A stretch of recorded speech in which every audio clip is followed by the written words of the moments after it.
अब तनी हम 5 मिनट बिरहा गाली गनवा होई सवेरे का गनवा गावल जी भोर होके चाहे 7 बजे आई नहीं जा तो काम को के चल जाई हम काम को के चल जाई वाह ओइसे भी यहां से हमने के घरे जाऊ के नहीं खे हां मौ सोची के आई नहीं ठीक बा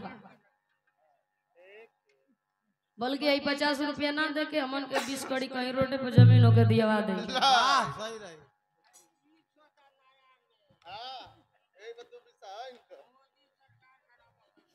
दे ले ला भैया भैया ले ला कौन गाना गावे के बा बताई जोन पहलवा भइल अच्छा हो जाई गाना हमन गावल जी चिंता मत करी तनी बिरहा गा लोग आइले बिरहा सुन बिरहा गा ले समय का सिंहासन चौहान जी नाम बहुत बढ़िया बा आपका सिंहासन चौहान चरणन में कोटि कोटि प्रणाम सबके बोलगी बा कोठिया नगरा बलिया नारायणपुर का ही नरेश हुआ आजा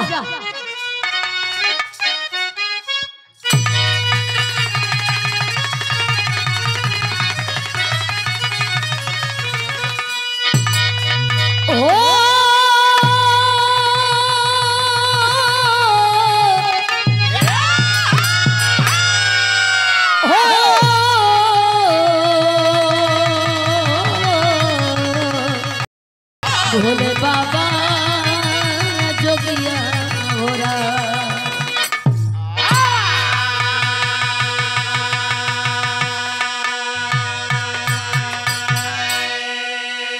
लोग कहला कि रावण से विद्वान धरती पर कोई ना रहल जितना बड़ा वह राक्षस था उतना ही बड़ा वह विद्वान था चूंकि बताया जाता है कि वह रावण 6 महीना आगे का बात और 6 महीना पीछे का बात जान सकत रहल तो रावण ही काहे ना जनलस बिचवा वाली बतिया कहन जनलसु बिचवा वाली बतिया ना जनल यही से मरा गई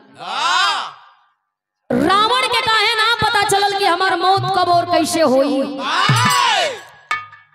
भगवान राम के 14 वर्ष वनवास के भेजल माई कहे कई राम के वनवास और भारत के राजगद्दी राजा दशरथ एवं मस्त कही के वरदान दिहलन वचनबद्ध हो गईलन माई का वचन और बाबू की आज्ञा का पालन करे बदे भगवान राम 14 वर्ष बदे वनवास चल गईलन वही जंगलवा में से जानकी के हर के रावण लेके चली गई अशोक वाटिका में माई जानकी के रावण बैठवले है अगर रावण पापी था तो रावण धर्मी भी था चाहता तो जानकी के साथ कुछ भी कर सकता था जानकी अगर पाक थी पवित्र थी तो हर रावण की मर्यादा थी और जानकी जीवित थी तो राम का भय था ए भैया लेकर चलल हो वही लंका के शोक वाटिका में जानकी के बैठा दिहलस भगवान राम का मुलाकात हनुमान से भइल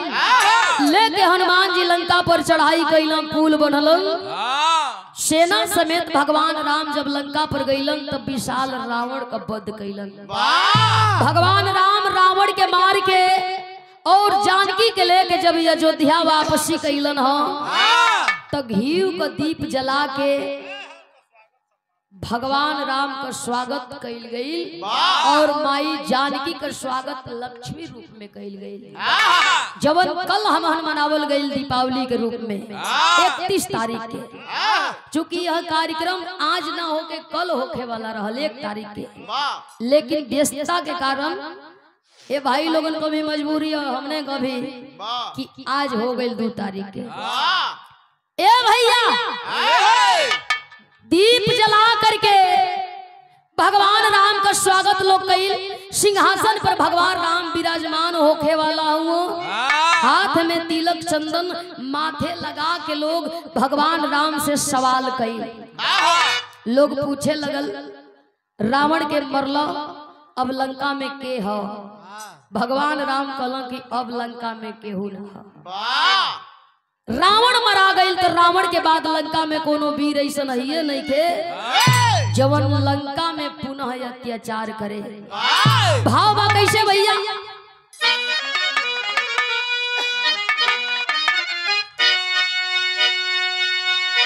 व्योम विधिका में उद्घोष करके सदा वीर विजयी पताखा उड़ाते रहे।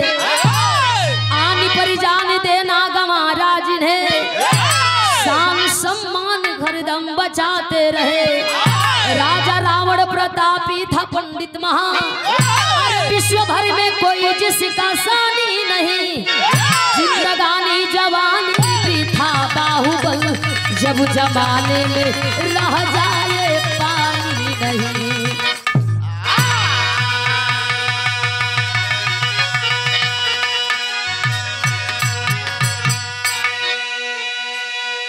भगवान राम बतौला कि लंका में अब केहू नहीं थे।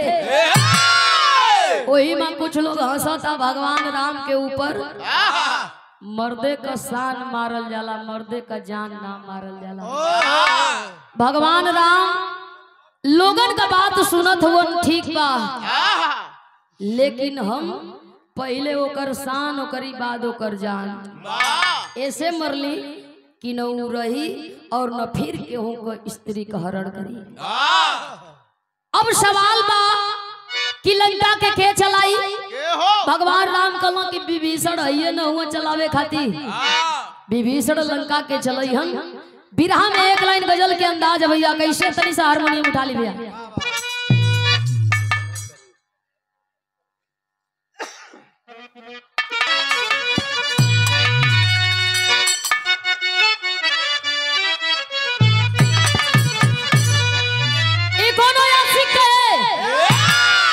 अरे इतने करीब आके दगा दे गई मुझे।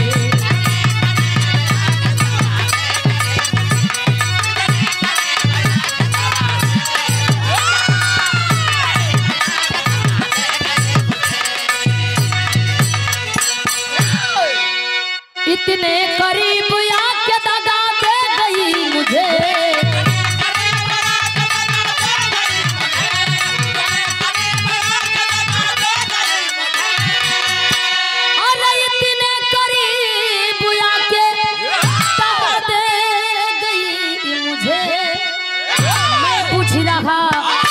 मैं पूछ रहा था याद हवा दे गई मुझे।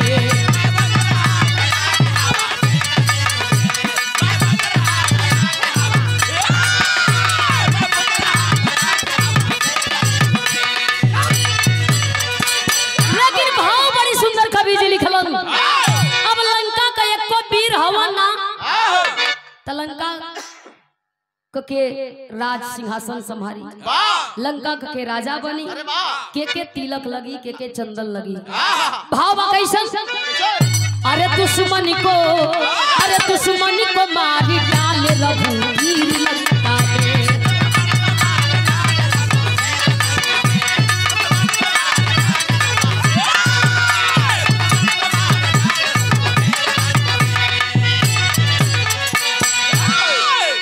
दुश्मन को मारी डाल रघुवीर लंका में।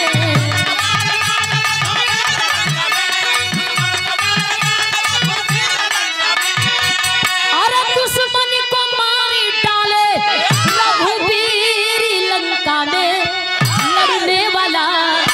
लड़ने वाला बचाना कोई वीर लंका में।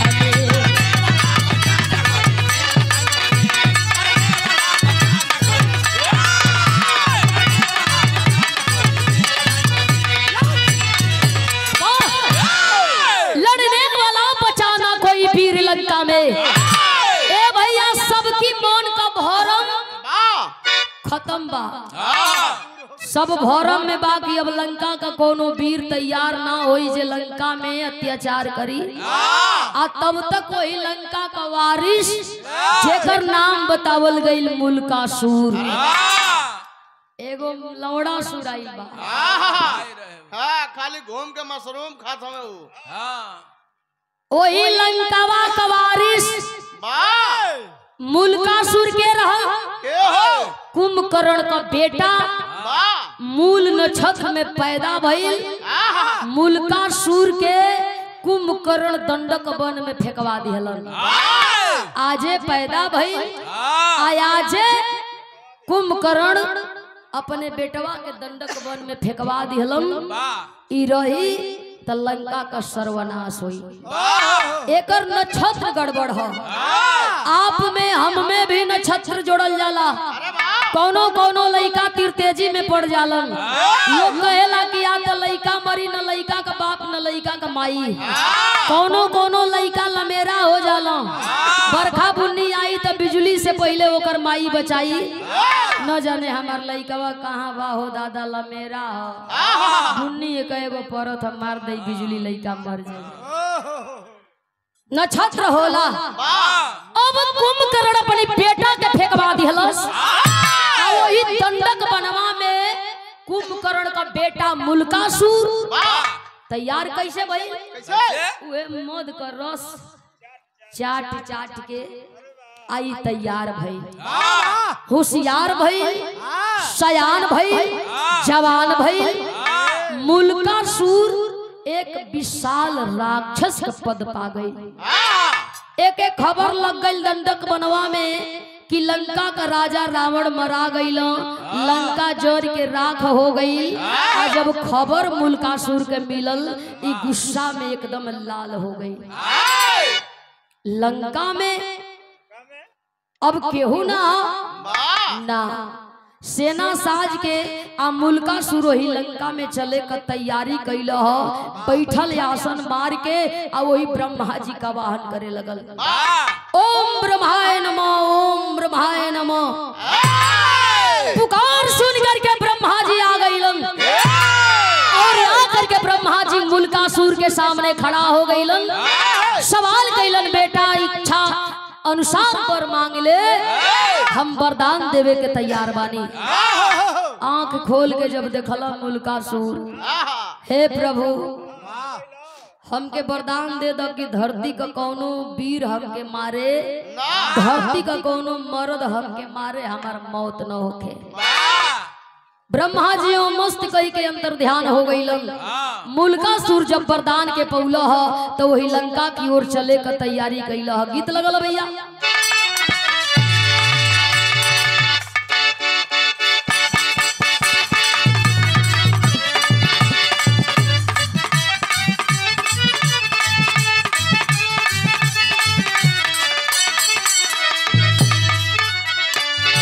ये कोनो लड़की कह दिया बहिन ले यारल रे नाई,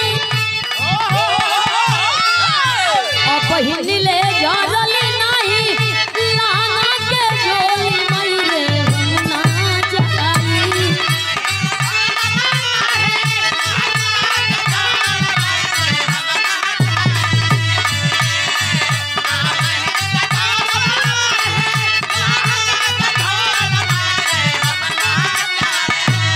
बहिन ले झरल नहीं, लाना के झोली मई रे हम ना जाइब।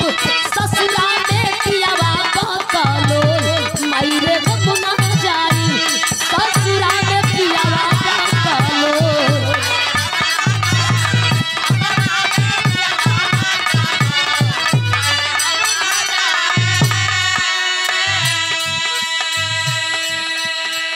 वही वन में आसन मार के बैठल ध्यान लगौला। ब्रह्मा के प्रगट कैल और इच्छा अनुसार वर मंगलस। ब्रह्मा का पूजा कैलस बनवा मजार बलवाना हो।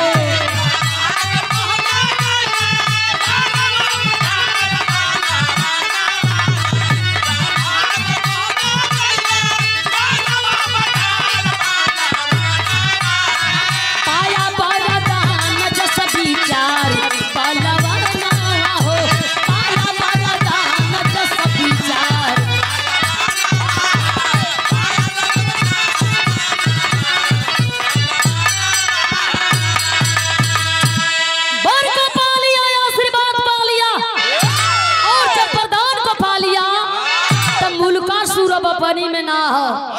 इन्हन का ये सबसे बड़ी कमी रहे।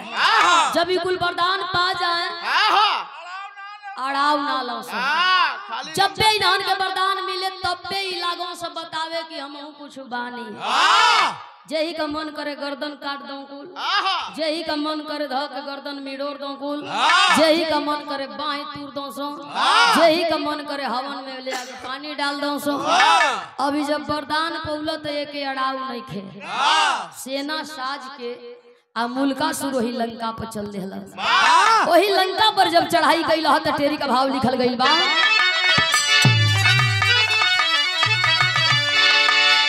अरे विभीषण भइले कुल का मुदई, ओ भैया विभीषण भइले कुल का मुदई, बचाना वीर कोई लंका में सब मर गइले।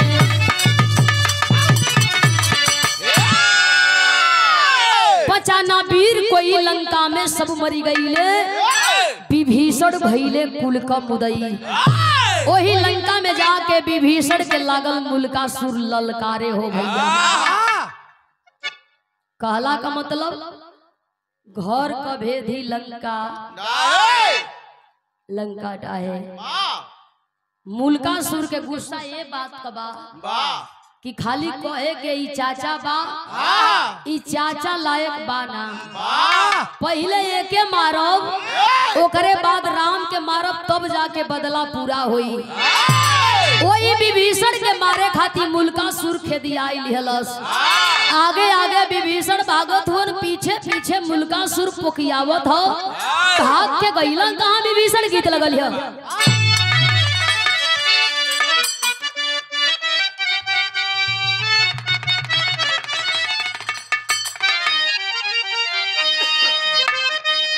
मल्लाह भाई लोग गीत के गावेलन कैसे।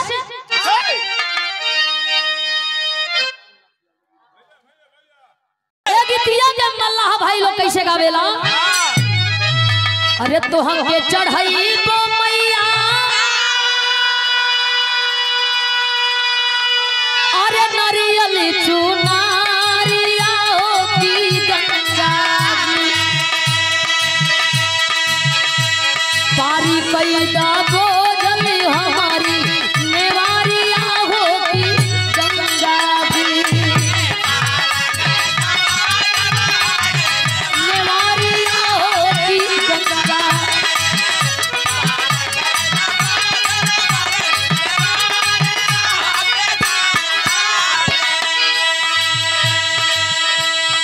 जब मुलाकात भइल गुरुजी से तो हम पूछले गुरुजी से कि हमरा में खास बात आपके का लगेला।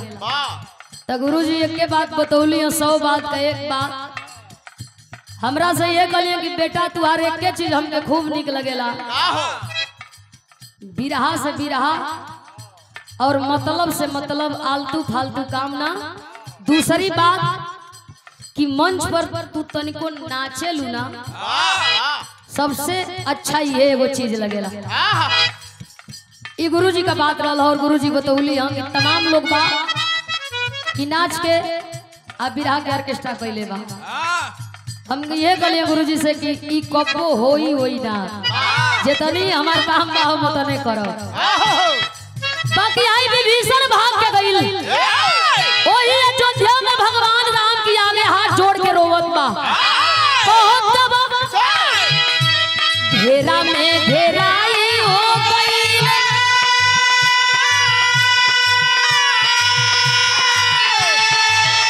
लंका सिंहासन हो भागेला विभीषण लेके जाना हो भवना तज के, जाना हो भवना तज के।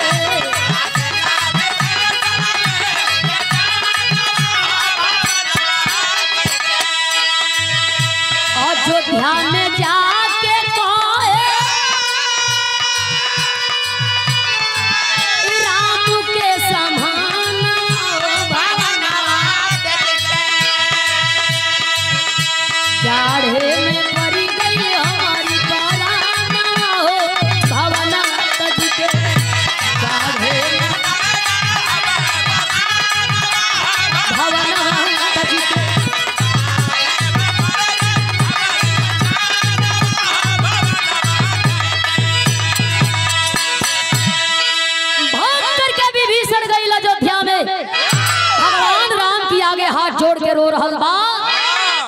सारी बात बता रहल बा।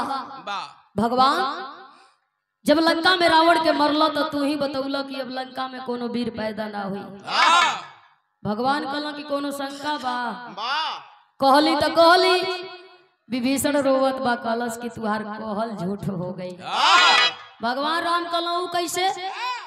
विभीषण बतावत बा कि लंका में एगो ऐसा राक्षस आई बा कि ऊ मारी मुआई ना, ऊ खाली पकड़ी आ पकड़ के उस रुक जाई।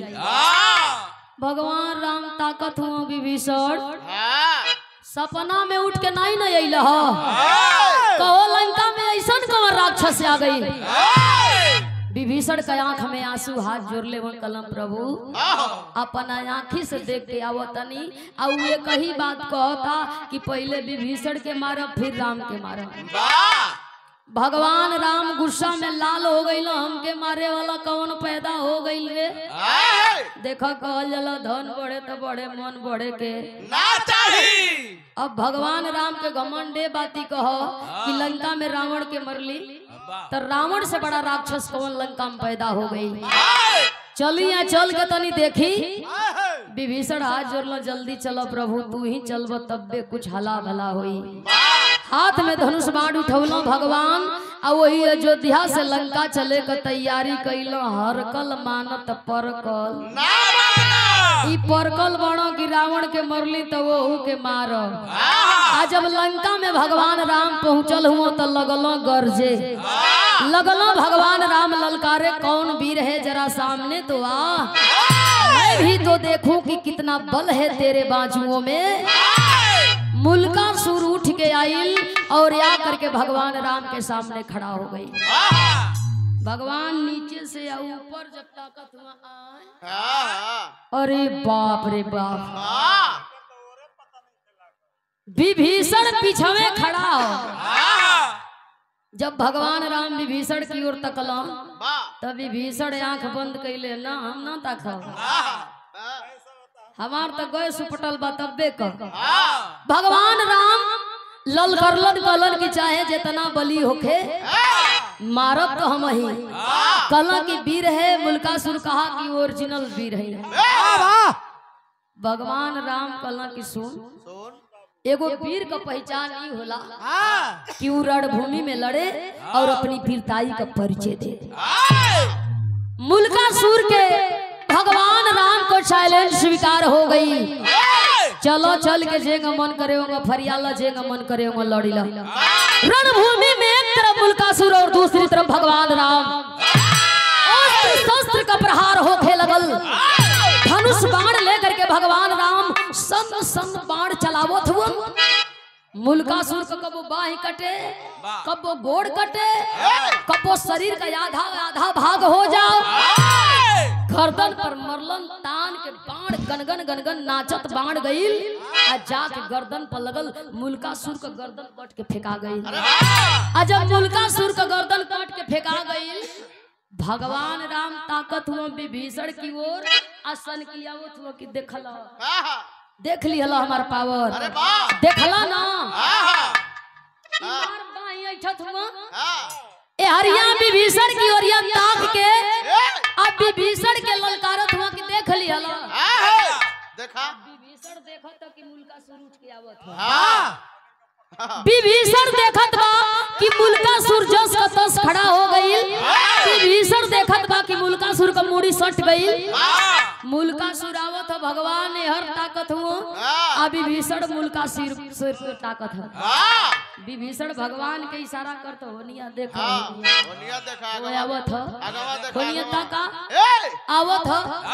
भगवान राम विभीषण के डांटत हुआ, चुप रहा मर्दे, गजब डर पोक बाड़ो, तू डरा गइल बाड़ो, ओके हम मार दियली। विभीषण कहला कि कब तुआर खैर नहीं थे। आवता आ करके अब भगवान राम की आगे खड़ा, जब घूम के तकलम मुल्कासुर के देखला, भगवान राम का होशवे उड़ गई। अरे भाई यही लंका में बड़े बड़े जोधा वीरन के मरली तो ई काहे मरात ना। अब भगवान राम के ई मारत मुआ आवत नहीं खे। अभी सोचा था कि भगवान के कहीं बेर पटक के आएगो लाते से दाब दे, आएगो पकड़ के इनके खड़े खड़े चीर दे। भगवान के दूगो कह दे।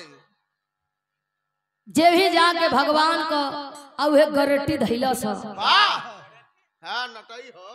आज जब भगवान को नरटी धैला हो तब भगवान राम के ओकरी शक्ति और बल का एहसास हो गई। सोच गई ना भगवान राम ऐसे लड़ल यानी मौत के चुनौती दिहल तो कपो कपो रणभूमि से भाग लिहल भी बहादुरी होले। वे चतुराई है। भगवान राम धनुष बाण फेंक दियल छोड़ा के आ जान बचा के लगल भागे। गीत लगल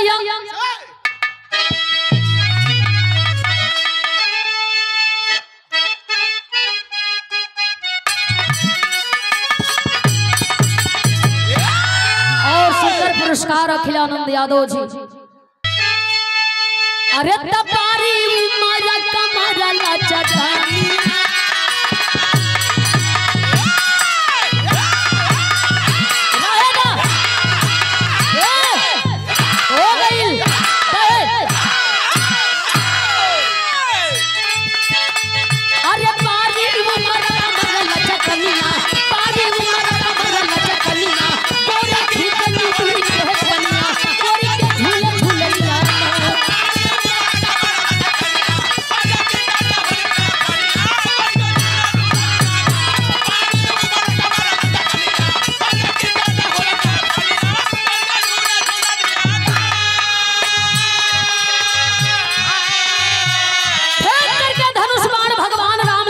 आगे आगे भगवान राम पीछे पीछे मुल्कासुर भगवान राम के बोलावो तो आवो ना लड़बो लड़ भइलो ये मर्दानगी हो। भागल हुआ गइल कहाँ हुआ तब पारी ना पवले रघुपति कई के पारी ना पवले रघुपति कई के खूब लड़ाइया हो बुदैया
के भगवान राम गइल आ एगो झाड़ी में लुका गइल ओही में जाके छिपल हो। ध्यान लगौला हम ब्रह्मा जी का आवाहन कैला हम अइला ब्रह्मा जी भगवान राम और ब्रह्मा के बीच बात होखे लगल। भगवान राम ब्रह्मा जी से पूछे लगलन आखिर रही लंका में जब सबके हम ही मरली तो आई राक्षस हमारी हाथे मरात काहे नहीं खे। ब्रह्मा जी हंसे लगलो भगवान राम से कहला कि प्रभु सारा गलती हमरे है। भगवान राम कहला कि गलती कैसन कहलन कि दंडक बनवा में हमके पूजा से अपनी खुश कैलस हम कहली वरदान मांग लेते ये हमसे वरदान मांगलस कि कोनो पुरुष की मरले हमार मौत न होखे। हम वरदान दे दिली हम का जानी कि तू ही आके अजुरा जाइबो आई चुतियापा करी।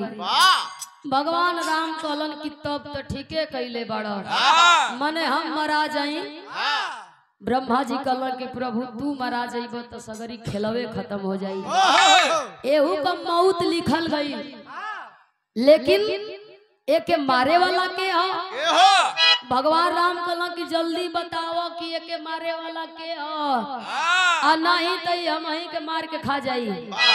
ब्रह्मा जी कहलन कि चिंता मत करी, जानकी के लंका बोला ले। भगवान राम ताकत हुआ जाए महाराज। एक बार जानकी अली लंका जर के राख हो गई, रावण मारल गई। अब पुनः जानकी यहाँ कहलन कि अब जानकी यहाँ तक खाली एक ही काम हुई। भगवान राम तकला हनुमान के कहीं लौकते नहीं खा।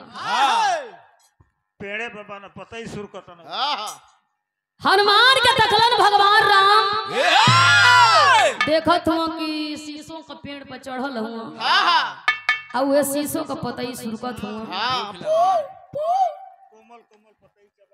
चबात हुआ। भगवान राम इशारा कैल, कहल प्रभु जल्दी आवा। हनुमान जी कहल कि लड़ाई तुहार मुल्कासुर के बीच में हमारे कोनो कामे नहीं थे। भगवान राम कहल कि तू ही लंका पर पुल बदल, तू ही सीता का पता लगौल, तुहरी चलते रावण के मरली, अब ना अइब तो मुल्कासुर हमके मार दई। जब इतनी बात सुनलो हनुमान जी तब कहल जला कि राम ना चले हनुमान के बिना, और चले हनुमान ना श्री राम के बिना। चूंकि भक्तों में सबसे महान भक्त बताया जाता है हनुमान को, लेकिन हनुमान के घमंड तनिको ना। अइलन बैठ गइला, भगवान राम आदेश करी। भगवान राम कहलन कि हमारे तने आदेश है कि जानकी के जितना जल्दी हो खेल अयोध्या से लंका लेके आवा। पापट का लाइन लिखल गई बा,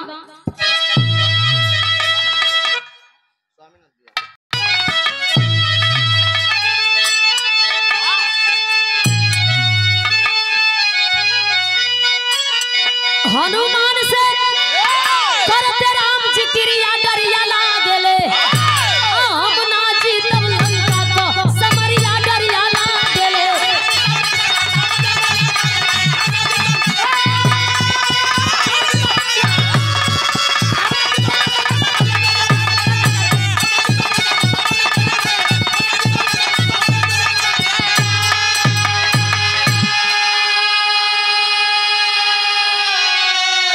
सब दिन बाह पूजा वाला हनुमान, अजुओ बाह पूजावा हो, जाके अयोध्या से सीता जी के लंका लियावा हो। अरे पाके आदेश चले कपि बल करिया डरिया लागले, सीता जी से कोहे करिया डरिया लागले।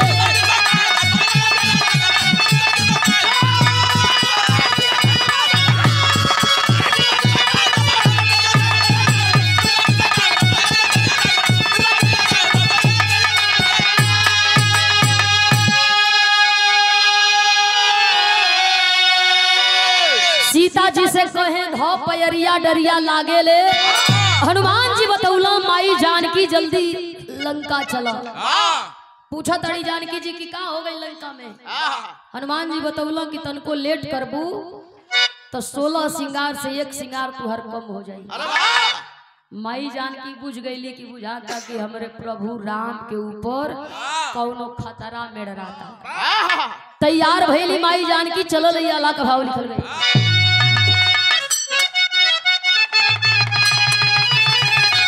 अरे नारी की जिंदगिया को उहे सम्मानिया से नूरवा बाबू।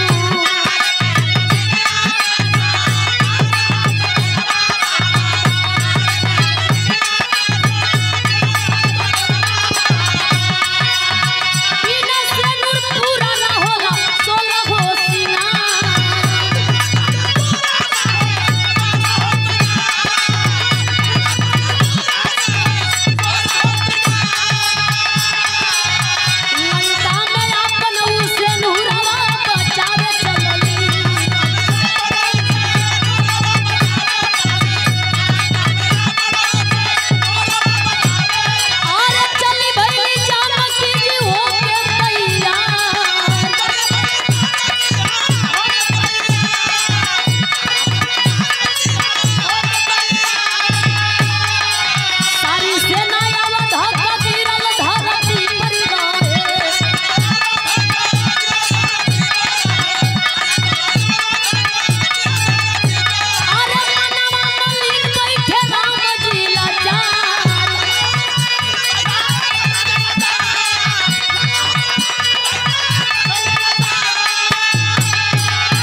डर की मारे झाड़ी में छिपल हुआ।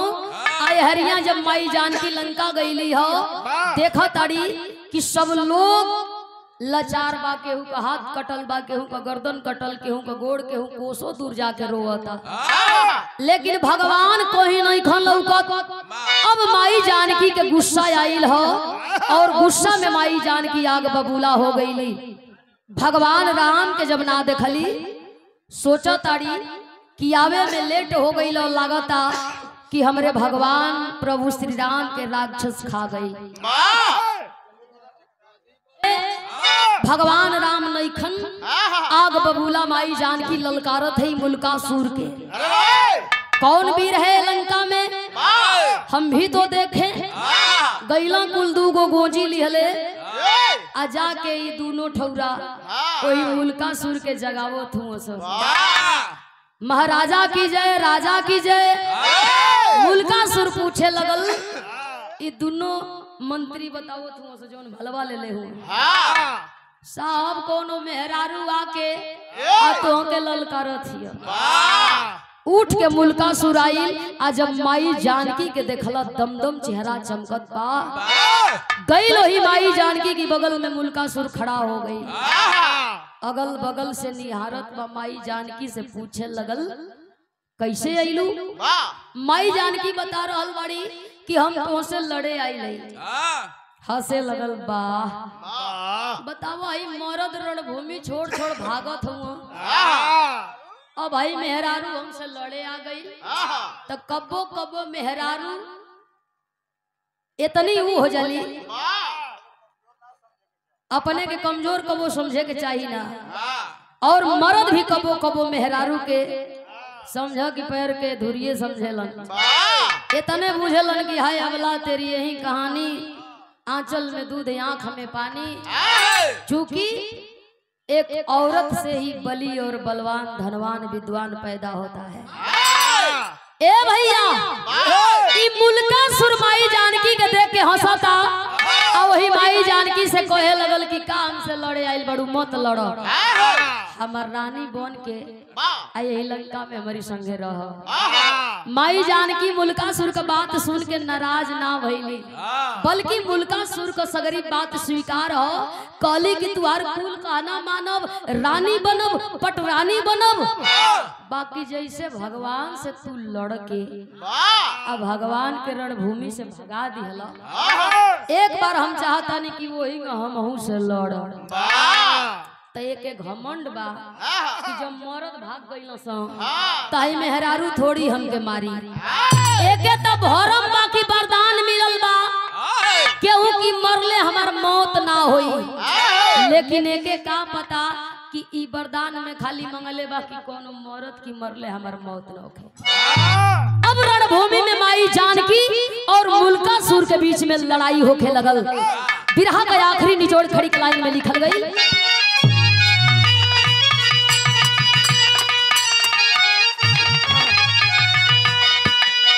और सत्यराम जी कोटिया की धरती से, अरे करण चंडी देवी अपन देखो वाली जलवा, तब कोट के पहिरे मारनिया मुड़ी मलवा।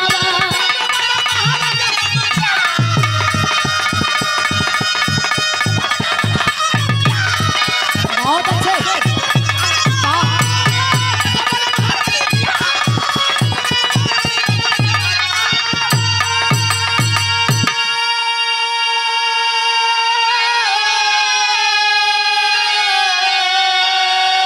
रणभूमि में माई जानकी याद शक्ति भवानी चंडिका रूपी अवतार को धारण करती है, और जब याद शक्ति भवानी चंडिका रूपी अवतार को धारण करती है तो हाथ में खपर भुजाली लेकर के अष्टभुजी रूप बना करके मुल्कासुर से माई जानकी लड़े लगली।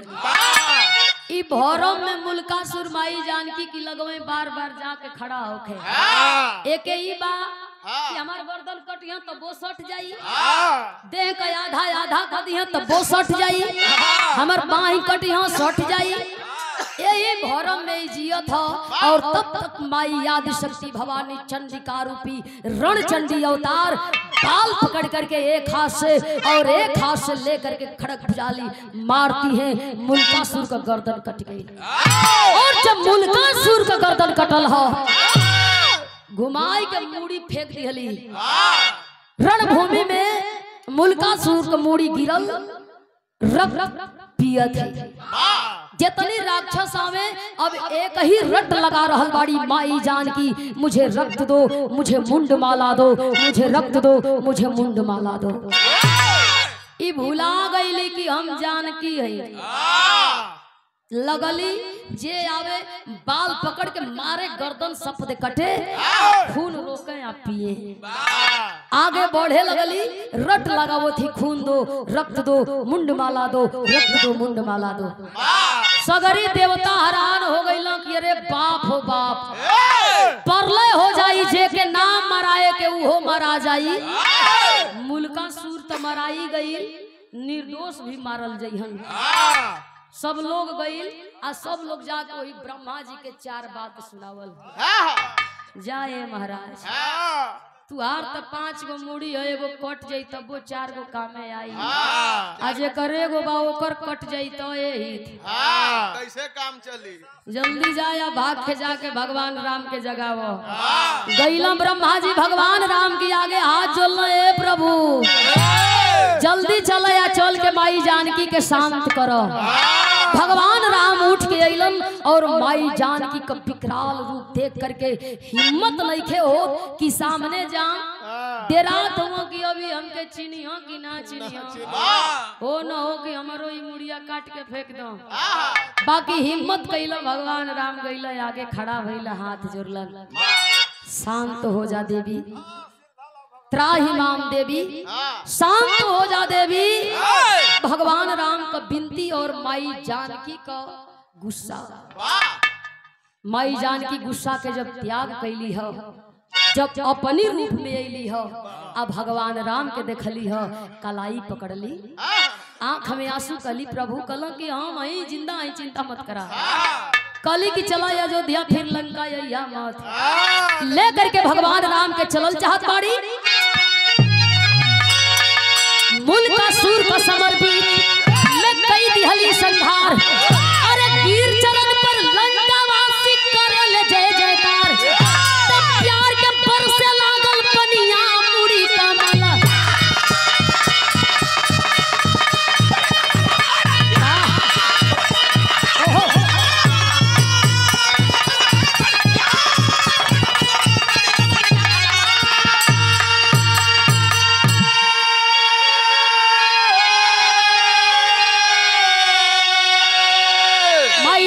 हनुमान और भगवान राम के साथे लंका से अयोध्या की ओर जब चलल है, विभीषण भागल है। उहे विभीषण घर का भेदी लंका।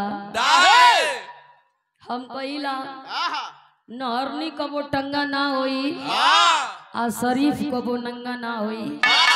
पड़ोहा से केतनो साफ पानी वही हो भैया, बाकी ऊ कबो गंगा ना होई। अबे ऊ के ललचे न बा, सोचता कि जवन तनी मनी बचल खुचल बा अपन लेके राज करो।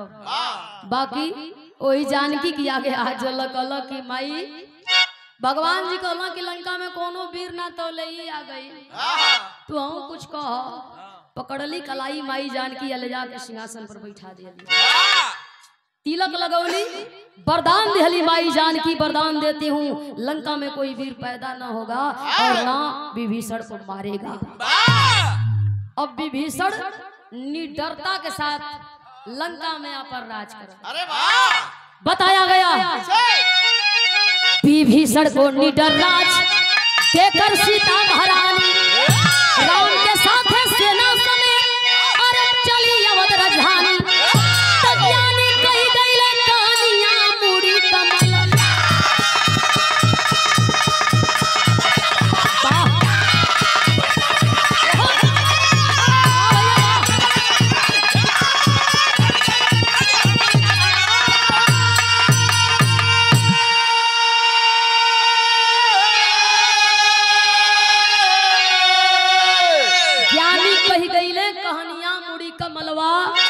कहला का मतलब कि कर्म प्रधान विश्व करी राखा, जो जस करनी तस फल चाखा। इतना भैया दादा लोग बैठल हुआ, ढेर लोग बाज के राशि पर विश्वास, हम कहिला राशि पर विश्वास मत करी हो, राशि में खाली बदमाशी हो। विश्वास अगर करे के होई तो अपने कर्म पर। राशि तो राम का या रावण का कही रहल, लेकिन राम रावण में बनल ना, कंस और कन्हैया का राशि एक ही रहल, एक को क्षण ना बनल। र से राम मर्यादा में काम कैलन तो भगवान हो गईलन, और र से रावण मर्यादा से बाहर हर काम कैल, ऐसे वो राक्षस हो गई। ऐसे हम कहिला कि कर्म बढ़िया इंसान के होखे के चाहिए। भाव भाई आखिरी कैसे, गुरु गणेश राम लाल गुड़गारी, अरे राम कवि चंद्रिका कसी जे फूलवारी।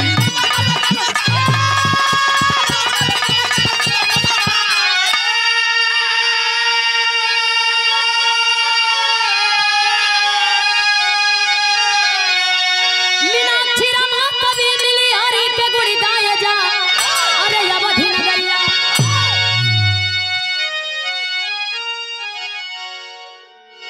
अभी इलाहाबादी मत लगावा, जीवन अरे तब भी